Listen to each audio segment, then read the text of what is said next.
Hello दोस्तों, science and education world में आपका स्वागत है दोस्तों। आज हम बात करेंगे विटामिन्स के बारे में, यानी विटामिन्स की कमी से कौन से रोग होते हैं, इनके केमिकल या रासायनिक नेम क्या है।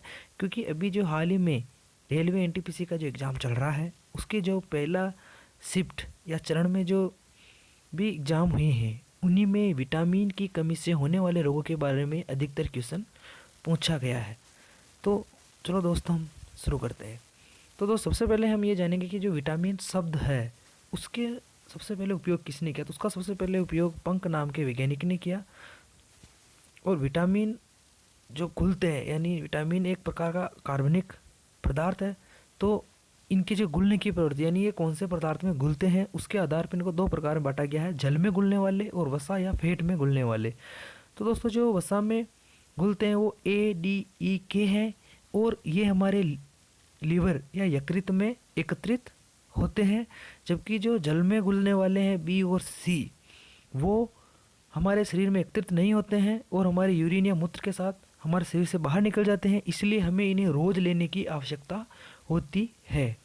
तो दोस्तों, जो विटामिन जल में घुलने वाले हैं, अब उनको याद कैसे रखें? उनको ऐसे याद रखेंगे कि जल में घुल गया BC, यानी BC, जल में घुल गया BC।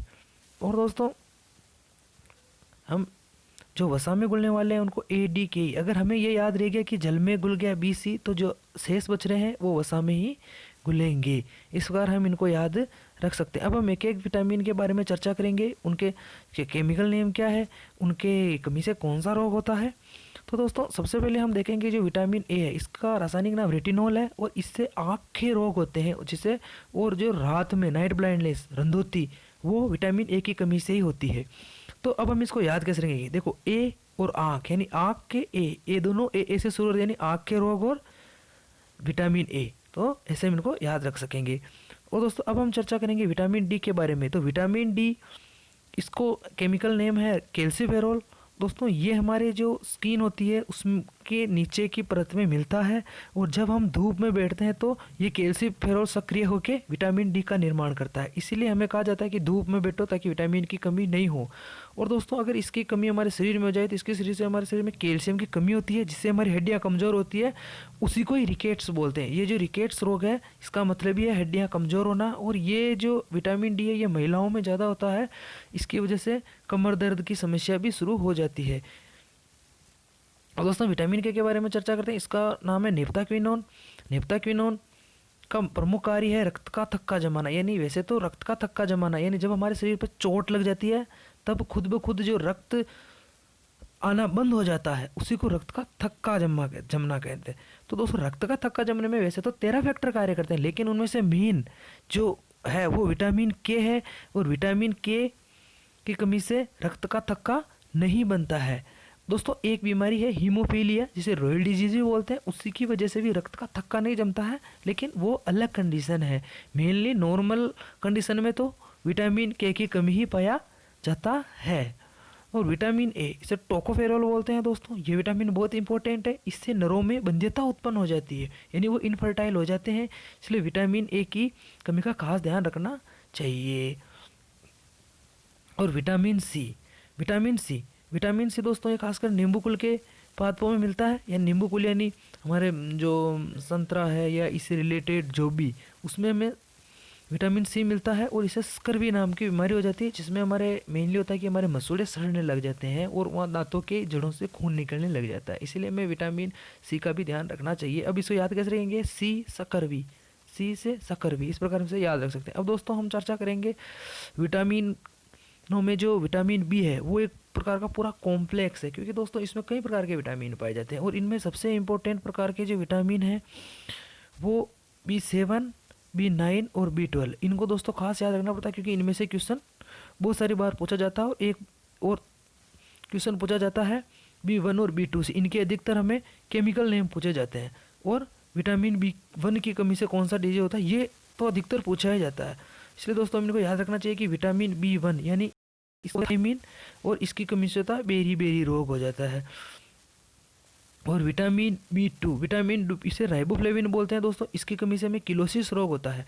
किलोसिस रोग यानी दोस्तों, जो हमारे होठों के जो किनारे होते हैं वो वहाँ से फटने लग जाते हैं, अजीब तरीके से फटते हैं। ऐसा नहीं है जो दोस्तों नॉर्मल सर्दियों की वजह से नहीं अजीब तरीके से फटने लग जाते हैं, वहाँ से खून आने लग जाता है दोस्तों। अब हम बात करेंगे विटामिन बी 3 की। तो विटामिन बी 3 को पेंटोथेनिक कमल बोलते हैं और इसे बर्निंग फिट सिंड्रोम नाम की बीमारी होती है दोस्तों। इस बीमारी में क्या होता है कि हमारे जो पैरों के जो तलवे हैं वो बहुत मतलब से जलने लग जाते हैं, ऐसा लगता है कि जैसे वहाँ का टेम्परेचर बहुत ज़्यादा हो गया हो। तो दोस्तों इस स्थिति में हमें विटामिन बी 3 की कमी का ध्यान रखना चाहिए। और विटामिन बी 5 इसको बोलते हैं निकोटीन कमल दोस्तों, इसकी वजह से हमारे पेलाग्रा हो जाता है। अब पेलाग्रा में क्या होता है दोस्तों, हमारे शरीर का टेम्परेचर बहुत अधिक बढ़ा रहता है हमेशा ही, मतलब हमें बुखार जैसा फील होता रहता है और बहुत अधिक टेम्परेचर हमारे शरीर का, जैसे हमारे शरीर का नॉर्मल टेम्परेचर 37 डिग्री सेंटीग्रेड है या 98.6 फ़ारेनहाइट है, लेकिन इससे हमारा टेम्परेचर शरीर का ज़्यादा रहता है। अब तो विटामिन बी 6 इसे पीरियोडोक्सिन बोलते हैं, इसकी वजह से हमें सुबह का रोग होता है। अब सुबह का रोग दोस्तों आप सोच रहे हो कि ये क्या है, यानी सुबह के रोग में क्या होता है दोस्तों, हमें भूख नहीं लगती, इससे हमारे शरीर का वजन बहुत कम हो जाता है। अब दोस्तों हम बात करेंगे आज के 3 महत्वपूर्ण विटामिन के बारे में। दोस्तों पहला है विटामिन बी 7 बायोटीन। दोस्तों ये क्वेश्चन भी बहुत ज़्यादा पूछा जाता है कि जो नाखूनों पर जो सफ़ेद निशान होते हैं वो किस वजह से होते हैं, इसलिए दोस्तों हमें बायोटीन हमेशा याद रखना चाहिए कि विटामिन 7 यानी बायोटीन। अधिकतर दोस्तों केमिकल नेम देके पूछा जाता है, ऑप्शन होता है उसमें बायोटीन दिया रहता है, इसलिए हमें विटामिन बी 7 जिसको बायोटीन बोलते हैं।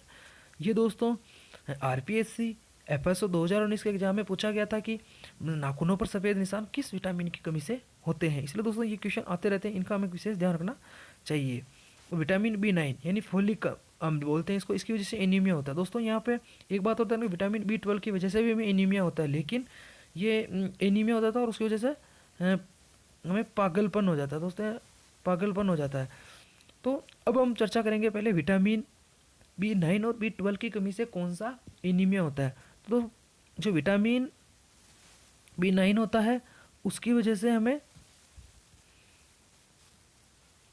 मेगलोब्लास्टिक एनीमिया हो जाता है। अब मेगलोब्लास्टिक एनीमिया क्या होता है दोस्तों, इसमें नई जो RBC है, रेड ब्लड सेल्स, उनका निर्माण बंद हो जाता है। तो ऐसे में दोस्तों हमारे RBC का निर्माण बंद होने का मतलब क्या, हमारे शरीर में नए खून का निर्माण बिल्कुल बंद हो गया है। तो अब नए खून का निर्माण बंद हो गया तो इससे क्या होता है, हमारे शरीर में एनीमिया हो जाएगा, यानी खून की कमी हो जाएगी।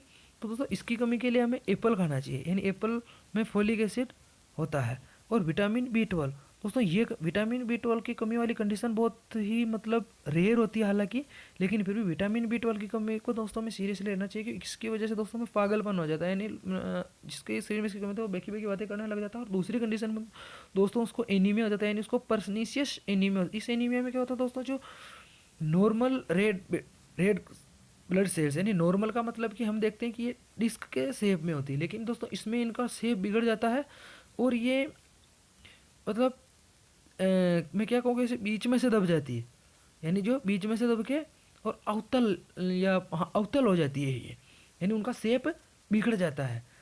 तो इससे दोस्तों अगर इनका शेप बिगड़ गया तो इसमें ये हमारे शरीर से जो रेड ब्लड सेल्स का कार्य है कि वो ऑक्सीजन का वहन करके हमारे हाँ यहाँ सभी ऑर्गन्स में ले जाएगी। अब जब उसका शेप ही बिगड़ गया तो वो कैसे ऑक्सीजन को ले जाएगी, इस वजह से ये बीमारी बहुत ही मतलब रेयर होती है। बट विटामिन बी 12 की कमी से दोस्तों बहुत गंभीर बीमारी हो जाती है, इसलिए हमें विटामिन का खास ध्यान रखना चाहिए। इसके लिए हमें दोस्तों जो हमारे RO का वाटर होता है उसको 150 ppm से कम नहीं रखना चाहिए। 180 ppm का पानी तो हमें RO का पीना ही चाहिए, क्योंकि विटामिन बी 12 मेनली में कुआं के पानी में मिलता है, क्योंकि दोस्तों ये एक प्रकार का खनिज है।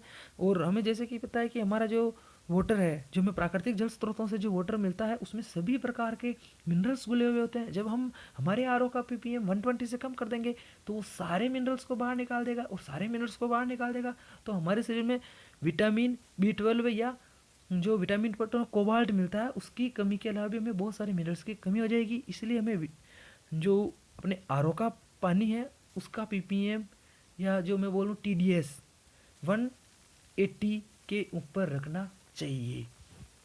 तो दोस्तों अगर आपको मेरा ये वीडियो पसंद आया हो तो दोस्तों मेरा जो चैनल है उसको लाइक कर देना, सब्सक्राइब कर देना और दोस्तों उसको अधिक से अधिक शेयर कर देना। धन्यवाद दोस्तों।